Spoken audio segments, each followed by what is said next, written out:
me personally, it never like made any sense why someone would come in and test things with LN2, because you can't use this in your natural environment. It finally hit me when I came to one of these events. This is a giant R&D party. Of course, these things are not practical for home use, but the information that GALAX and NVIDIA and Intel are going to be getting from this is going to be invaluable when it comes to developing next year's products.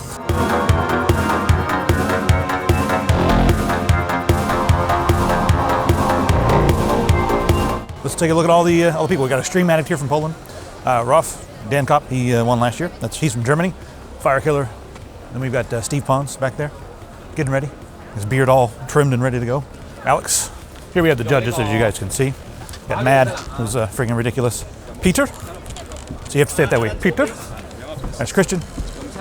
And then on the end here, it's Robert Lee. All right, moving on over to this side. Got Lucky Noob here. The guy's funny. Dr. Weeze, what's up? There's Vivi in the back there, all the way from South Africa. New Zealand, we got Bob Racino. And Ryan24, there they are. All getting ready back there, got their game faces on and whatnot. So this year, GALAX is doing something a bit different with their overclocking. This is day one. You've got the 6850K, and they're limiting that to 4.8 gigahertz. So you're thinking like, what are they trying to do? They're trying to break world records? GALAX also makes memory. So by limiting the CPU to 4.8, they're focusing the overclocking attention onto the memory and also the GPU. And TimeSpy and Firestrike are really GPU heavy, and they haven't really played around with that much. But over here, take a look at these. Geekbench and 3D Mark 11 are, they're going to be heavy on the GPU and the CPU as well, but they're also going to tax the RAM, and you'll get some different scores there based upon your RAM timings and RAM speeds. So as you see, Dan's already in the lead. We just started, of course. Freaking Dan. On these boards, is there any specific link that's maybe the weakest part? Like what part do you have to focus on the most to get the highest overclock? The memory and the cache frequency of the CPU.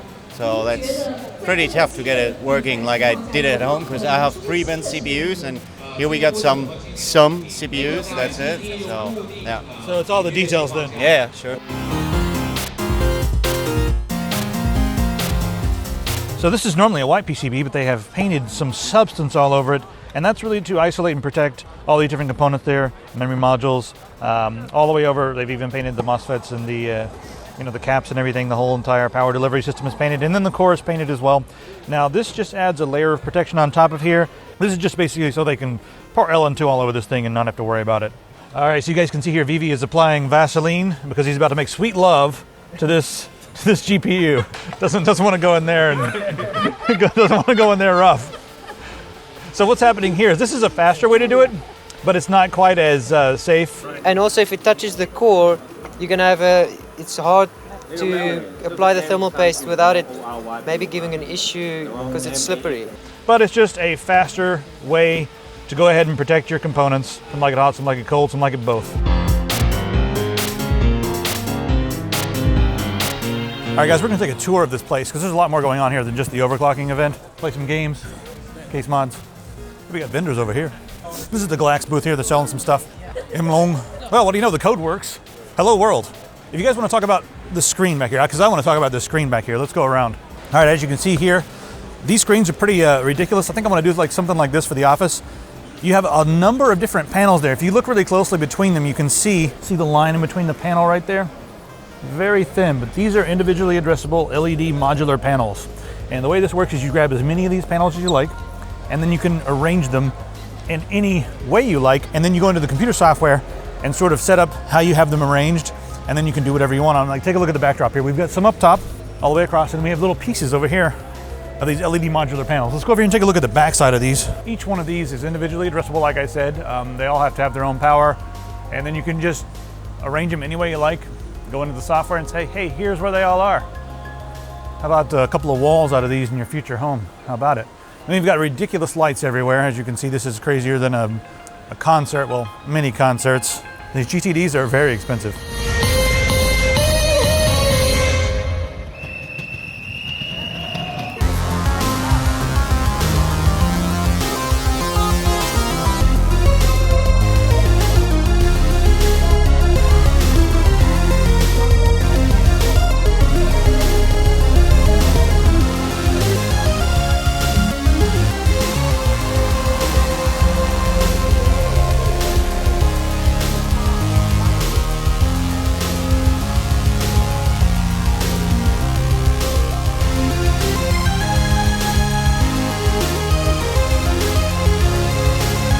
right, Lucky Noob, you're on top right now with the 1060. So what have you been doing? I'm doing gig bench right now. Yep. Because this bench is really tricky and it really dependent on like memory. So I really need to check my memory and my cache ring frequency, and then because the CPU frequency is like limited, so we really need to like squeeze the memory. And then I'm already running at the almost 3500 CL11. So. Yeah. So what is it, kind of a balance of I guess frequency, voltage, and temps on the RAM, just like everything else, or is there any weird thing that happens? Yeah, the problem here is I need to keep the memory warm, because when they're like cold, one of those sticks doesn't like it. So I get like constant blue screen when that happens. So I need to heat up the memory. So right now I need to keep the memory like warm, and then the CPU need to be kept at about minus 90 or something. All right, so this is the weirdest overclocking problem in history. Yeah. Actually having to keep something warm and able to achieve a better overclock. Yeah, that's what happened in and this very specific IC called Samsung B die. Yeah. It needs about 10 degrees, but not less. Right. So yeah. You go into that, it's weird. Yep. All right, Lucky Noob, good luck. Vivi, so how's it going? I'm not so sure yet. I just had a first try with my graphics card and it's okay, but I can't go full pot, and I really would like to. So I don't know what the reason is there. I'll probably move over to my next card soon and see if it behaves better. All right, so we're trying to find the sweet card, right? Yeah, so I was hoping it was this card. It was a very promising card, but in the end it may fail me, but I'll find out soon enough, I guess. So what are you really looking for in these cards? Is it mostly everybody keeps saying the cache and the RAM? Is that it? What's holding it back, or what do you think? The memory on the graphics cards is very important because the cores aren't that fast. Well, we can run them very fast, but memory clock helps the most, helps the score along the most. So the first thing you check is memory clock, and if you're happy with that, you can start clocking the core. But if the memory is bad, you're gonna have a hard time beating anyone else.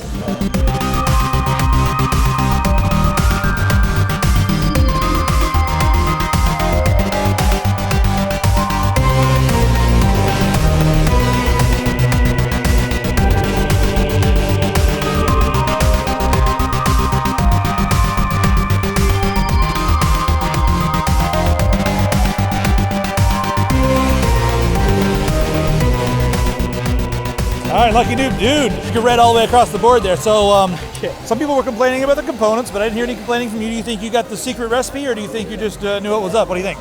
Well, I'm just lucky probably with the components. Well, some people have some problem with the SSDs and the OS, so they might have, there's this specific setting on the OS called maximum. Maybe they set too low or something, because you can limit the memory in your OS, and that could help a little bit more stability when you're like pushing really hard on the memory. Right. But that's only good for like 3D Mark 11 physics and the Geekbench. But that will definitely make your 3D Mark like crash because out of memory or something. So right. Maybe that people from those sides right there have some problems with that. So yeah. So you actually went into the OS and fixed that setting? Yeah. Okay.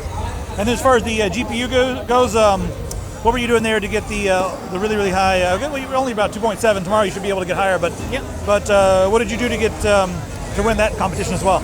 Well, basically the GPU is not the best out of all of us. I mean, the GPU has been pretty close, so you can clearly see the score is not variable that much. But the GPU that I'm using is about 2.7 with 1.6 volts. So, well, that's what helped. And then the GPU has some special BIOS, and I could go like minus 130 to minus 150, and that helped with the scaling. So right. That makes this GPU really good for pushing clocks really high. Like in the qualifier, we have one guy over there, the Greek guy, is almost at 2.9 gigahertz. So yeah. But I mean, you're playing a little safe Yep. with this. You're going to play it not so safe tomorrow, right? No, definitely. Tomorrow is about world record, so yeah. I don't really care if I kill my heart rate, if I kill my bird. Tomorrow is about world record. So. Think you can hit 3 gigahertz on the 1060? I'm trying. I'm trying. All right, man. We'll see you. Congratulations. Thanks.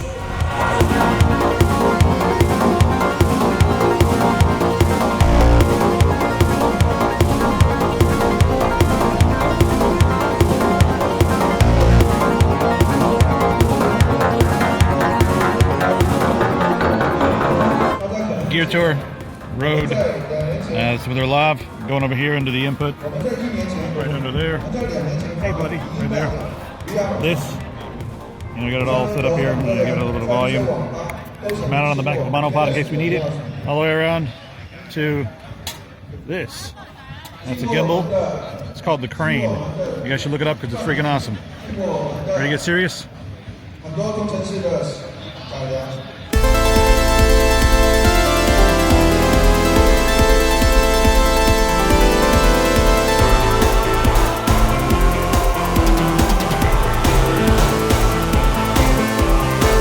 the hell's happening here?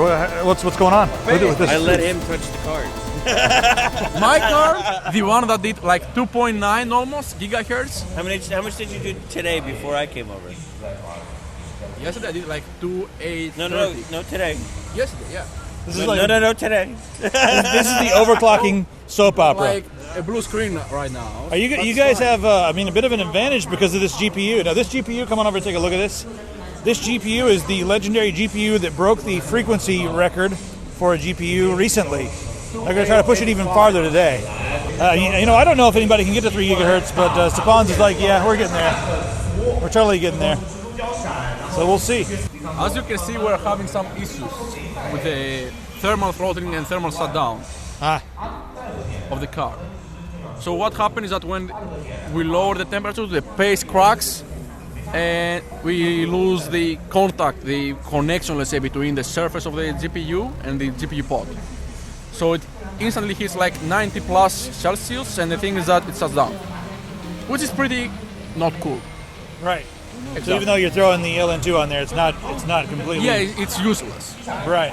And especially the guy who's pouring the liquid nitrogen is more useless, I think. Drama. This All right, All I know is that my car did almost 2.9 like 3 weeks ago or 4. 3 weeks ago. Hey, more records. So guys, what have you just broken? Geekbench and W Prime 1024. Nice. Yeah, those are not bad. What frequencies are you running at?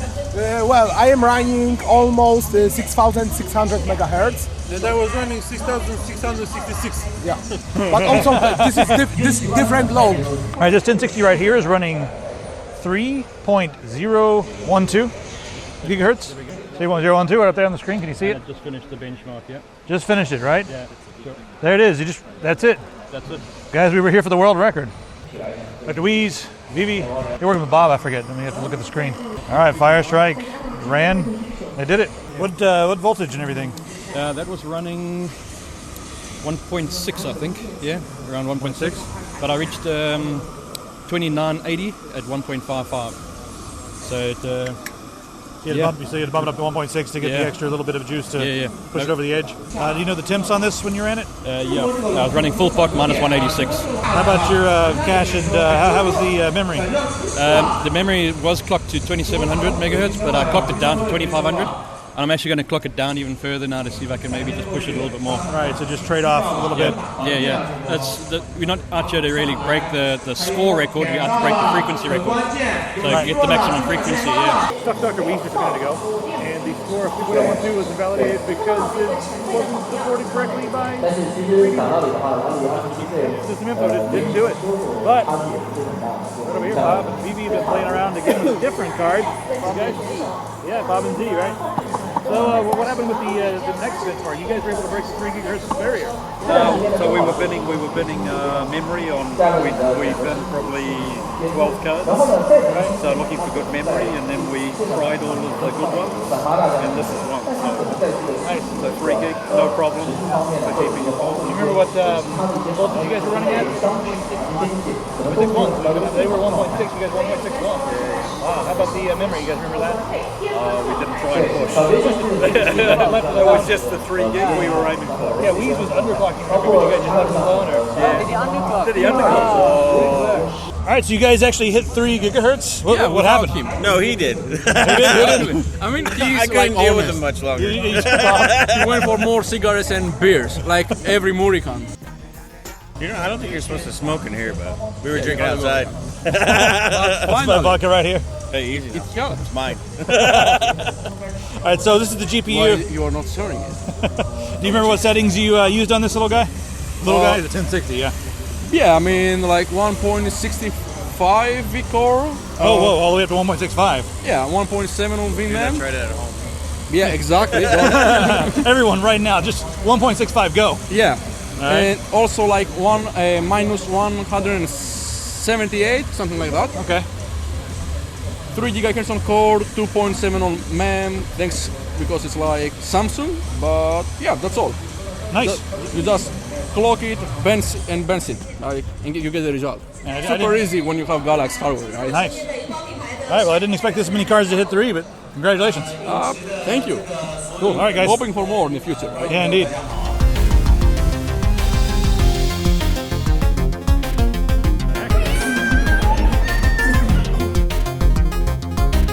All right, they brought us over some KFC, but I've heard this is not chicken inside here. It's supposedly prawns, shrimp if you're in America. So there we have it. Let's see what the shape of this thing is. Okay, this is the bottom. There we go. There's the top. See what's under the hood here. 2 different things here. I bet that's chicken, and I bet it's like cornflakes. I don't know. What is that? Try it by itself.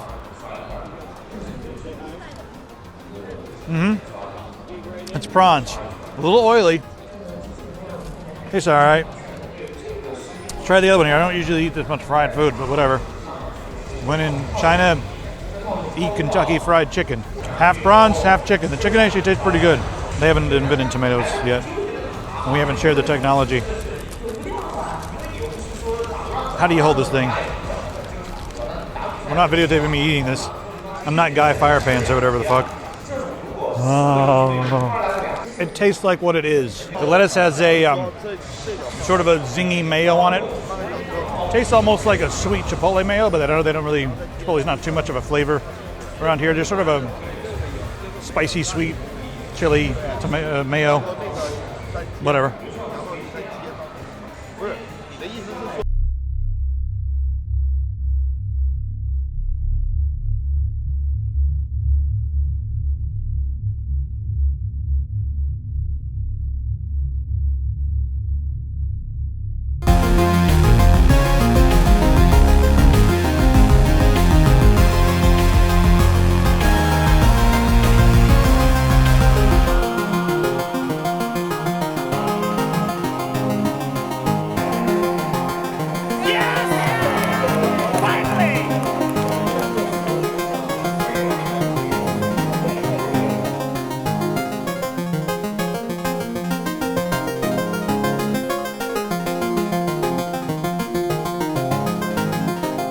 All right, guys, so we broke a lot of records. Let's check out the boards. All right, so with the 6850K, Judy benchmarks, Lucky Noob and B-Boy Jez broke a bunch of different records, so they did some pretty heavy overclocking there.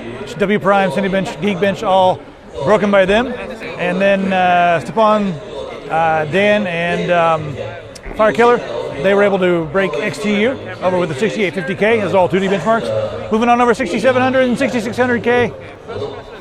We've got Extreme Addict and Alex. They broke several different records up there at the top with those. We got W Prime, Geekbench, and WP32M, all broken. And Stepan's, Dan, and Firekiller GR broke a few more records there, as you can see, XTU and Cinebench broken. So almost every category broken today in both of those CPUs. Let's move over to the 1060 and check out what was broken. So up top there, you can see, yes, you can see. Dr. Wiz, Vivi, Bob, and how do you say his name? Rosanio. They broke a few different records. Time Spy, Fire Strike down at the bottom. FSC was broken by Stepan's Dan and Firekiller GR. And then Raf and Orion at the bottom here. GPU Pi score, really nice there. And they also broke the 3 gigahertz barrier. So we had 3 groups break the 3 gigahertz barrier. So that's something that has not been done before. The 1060 is, I guess it seems to be the card that's able to push the frequency the highest. So 3 groups there, you can see broke the 3 gigahertz barrier, 3 gigahertz, 3.01 and 3.01. I believe it's 3.01 too, but whatever. So lots of world records broken here today.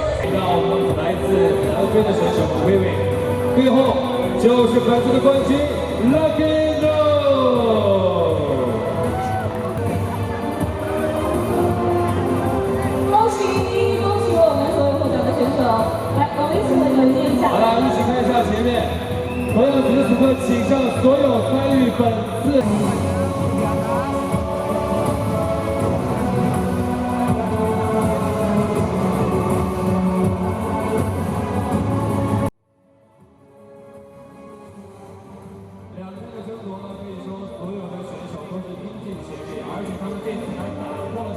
记录，所以说选手们的表现非常的棒，再次恭喜一下所有的超频大师们，也请我们的超频大师们先入座休息一下。